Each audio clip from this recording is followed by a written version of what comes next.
This No Surrender review was brought to you by 5 Hour Energy. Try it, and the next victim of TNA's cost-cutting will be the sadistic son of a bitch who keeps handing Chavo Guerrero a live mic.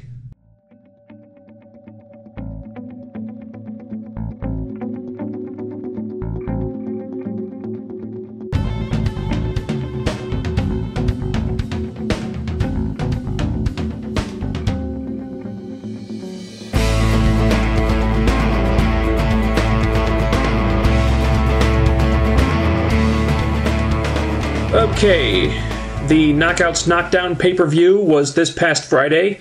I did watch it, I did enjoy it. Long story short, liked Diva-Lise, liked Mia Yim, liked Serena Deeb. If you want my detailed thoughts, link is down there. Anywho, No Surrender.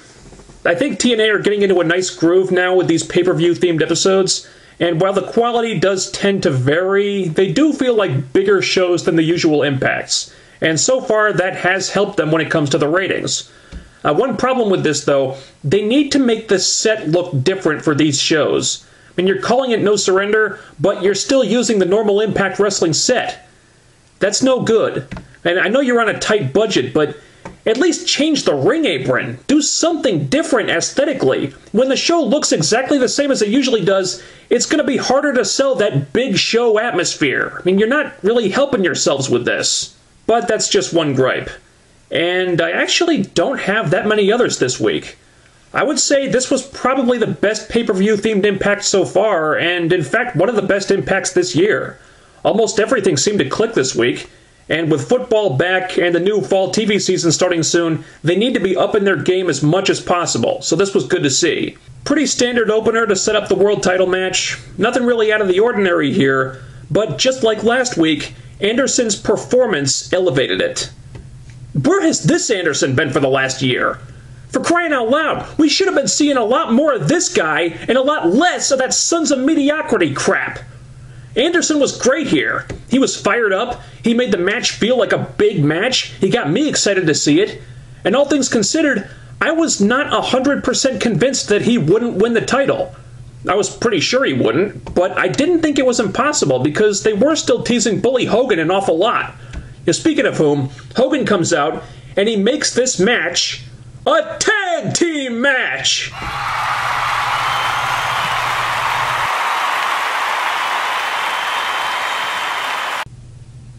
He didn't do that. He made the match a last man standing match.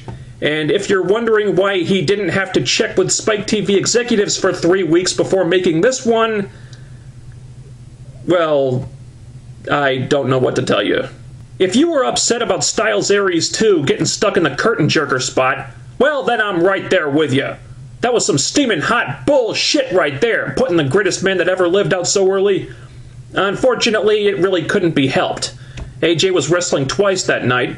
Presumably, he's going to have a big role on the tape show, so they probably had to kind of space his matches out, give him some time to prepare and rest and stuff, so I don't like it, but I get it.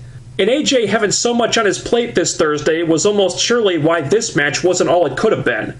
This fell a little short of my expectations. It was a very good match with a jaw-dropping finish. Backwards Styles clash off a second turnbuckle. Wow. But their first match was definitely the better of the two. If they weren't doing the BFG Series semifinals and finals in the same taping, they could have gone balls to the wall, but then this show wouldn't have been as stacked as it was, so they were in kind of a tricky spot here. But, I mean, hey, Styles and Aries in second gear is still better than what we get from most people. Probably the biggest home run TNA hit this week was what they did with Magnus. There was a really nice pre-tape here where Sting took Magnus aside, telling him that even though the Main Event Mafia is supposed to be just former world champions, they made an exception with him. He was the exception because they saw so much potential in him.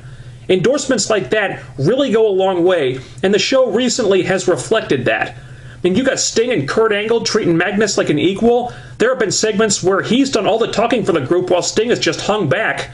You're really getting a sense now with this guy that TNA has the rocket on his back and they're putting gas in the tank, and his time might not be just yet, but it's coming, probably sooner than people think. And I agree with Deluxe Man that Magnus is probably still missing that little extra something, be it a catchphrase or a signature victory, something like that, but that's about all he's missing at this point. If TNA can give him that, I think they can start thinking about putting him in the title picture for realsies. So then we had Magnus versus Bobby Roode in the second BFG Series semifinal match.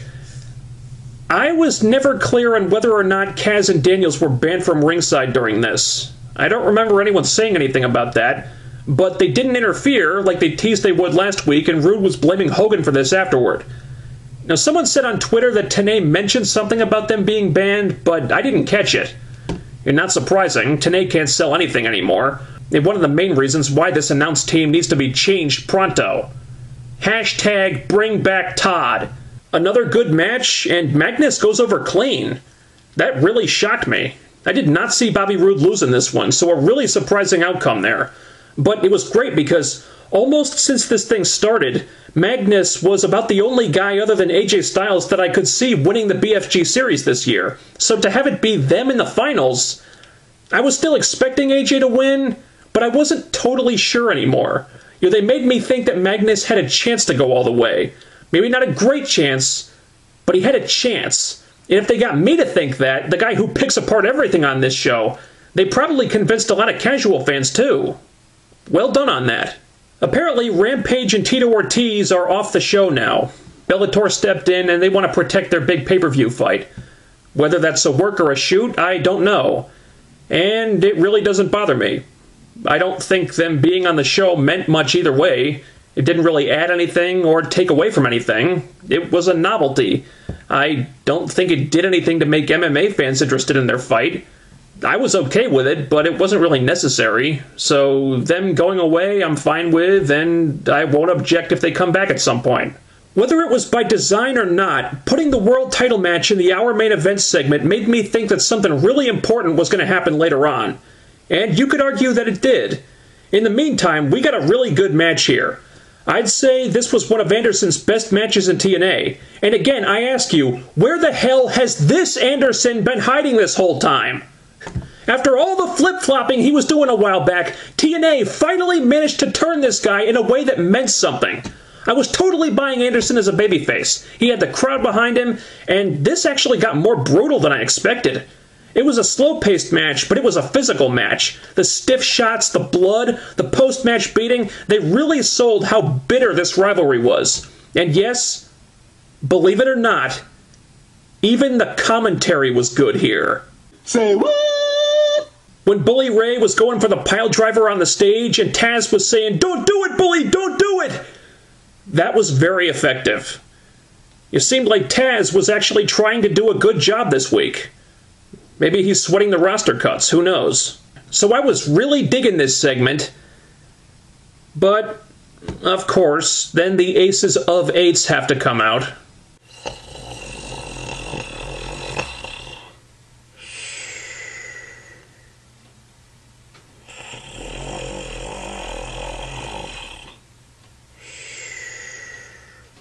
And now we learn the real reason for the Last Man Standing stipulation. It was a plot device just so these jokers could get involved in the match. So they decided who they're siding with. They're supporting Bully Ray because come hell or high water, TNA is dead set on dragging this godforsaken angle out until Bound for Glory, even if it kills them and us. Destination? Horror. Jesus Christ, how much longer is it until BFG? 5 weeks? We've got another 5 weeks of this? And that's if they actually do end the angle at Bound for Glory. I mean, I'm just assuming here, but good God. TNA is trying to get blood from a rock here. It doesn't matter how tightly you squeeze, TNA. Ain't nothing good coming out of this thing anymore. Oh, you were not aware of this? So West, Nux, and Garrett attack Anderson, showing that not only do they still believe in Bully Ray, but that they also believe in the Shield. Now, come on, I had to! They did the triple power bomb. Like I'm supposed to leave that alone.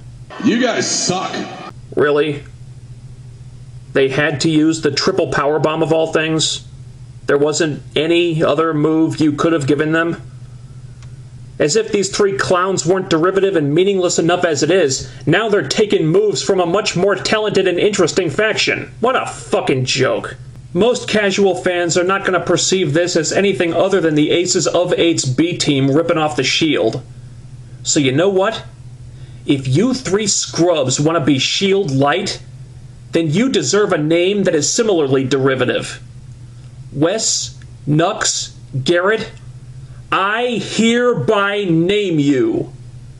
From this moment on, you will be known as the Meat Shields. Try to live that one down. You just try. I'm laughing at you.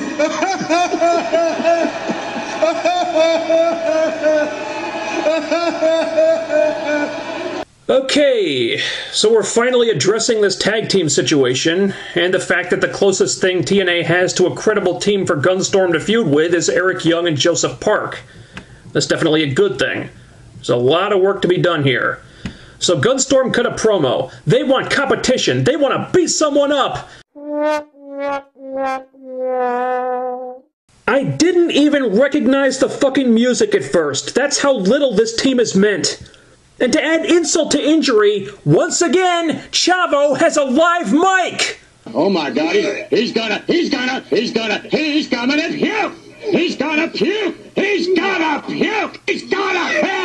puke! You know, a couple months ago, when Hernandez got into the BFG series, he did an interview in a YouTube video where he said that he was done with tag teams. He was done wrestling in tag teams. I wanted so much to believe him. TNA must not be optimistic about their chances of signing the American Wolves if they're resurrecting Mexican America 2.0, the team through which no mic skills or charisma can either enter nor escape.